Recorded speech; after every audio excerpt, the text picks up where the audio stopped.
रावण कौन था? यह एक बहुत आसान सवाल है जिसका जवाब आप सबके पास होगा कि रावण लंका का राजा था। परंतु रावण कौन था, इसका जवाब केवल एक वाक्य में नहीं दिया जा सकता, क्योंकि रावण ज्ञान का एक अथाह भंडार था और उसके समान विद्वान पंडित इस पूरे विश्व में ना पहले कभी हुआ था और ना ही कभी होगा।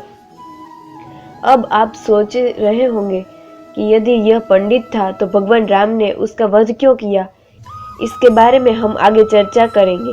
पहले रावण का पूरा परिचय जान लेते हैं।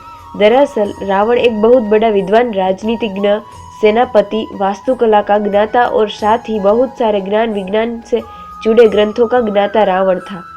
अपनी सिद्धि और तपोबल के जरिए उसने अपने जीवन में बहुत सारी मायावी शक्तियां अर्जित कर ली थी, जिसकी वजह से उसे इंद्रजाल, तंत्र मंत्र, सम्मोहन और न जाने कितने प्रकार के जादू करने के लिए वह विख्यात था। यदि संक्षिप्त रूप में कहें तो रावण का एक ऐसा व्यक्तित्व था जो भगवान की तरह ही 64 कलाओं में निपुण था। यदि बात की जाए रावण के परिवार की, तो रावण भगवान ब्रह्मा जी के वंशजों में से ही एक है। ब्रह्मा जी के कई सारे पुत्र थे, जिनमें से उनके 10वें पुत्र का नाम अनाम प्रजापति पुत्सल्य था। रावण के पिता ऋषि विश्रवा के एक बहुत महान ज्ञानी पंडित थे, जो सदैव धर्म के रास्ते पर ही चलते थे। ब्रह्मा के वंशज होने के कारण रावण भगवान ब्रह्मा जी के पड़पोते थे। मुनि विश्रवा ने अपने जीवन काल में 2 विवाह किए थे। उनकी पहली पत्नी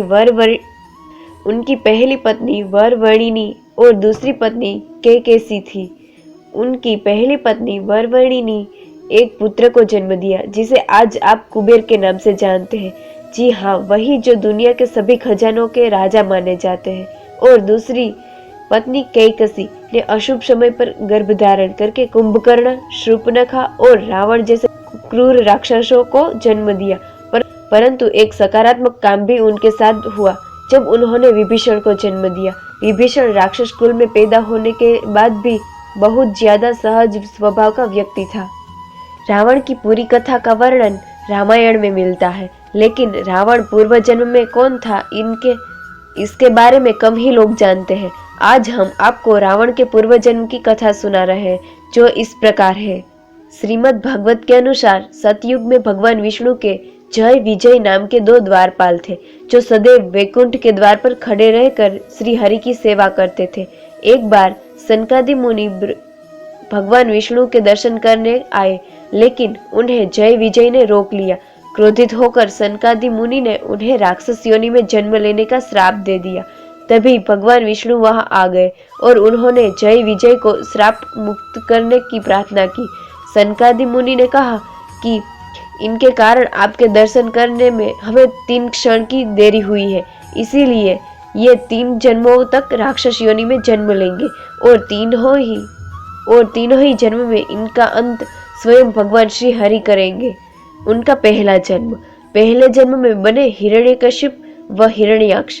जय विजय अपने पहले जन्म में हिरण्यकशिप व हिरण्याक्ष नाम के दैत्य बने।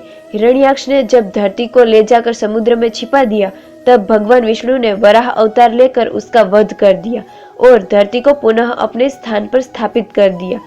अपने भाई की मृत्यु से हिरण्यकशिपु को बहुत क्रोध आया और ब्रह्मदेव से कई तरह के वरदान पाकर वह स्वयं को अमर समझने लगा। तब भगवान विष्णु ने ऋषि अवतार लेकर हिरण्यकशिपु का भी वध कर दिया। दूसरे जन्म में बने रावण व कुंभकर्ण। जय विजय अपने दूसरे जन्म में राक्षस राज रावण और कुंभकर्ण बने। इस जन्म में रावण लंका का राजा था। देवता भी उसके पराक्रम से कांपते थे। वही कुंभकर्ण का शरीर इतना विशाल था कि कई हजारों लोग को भोजन पलक झपकते ही चट कर जाता है। तब भगवान विष्णु ने अयोध्या के राजा दशरथ के यहाँ श्री राम के रूप में जन्म लिया और रावण व कुंभकर्ण का वध किया। तीसरे जन्म में बने शिशुपाल और दंतवक्र। तीसरे जन्म में जय विजय शिशुपाल और दंतवक्र के रूप में जन्मे। शिशुपाल और दंतवक्र दोनों ही भगवान श्री कृष्ण की बुआ के पुत्र थे, लेकिन वे फिर भी उन्हें बैर रखते थे।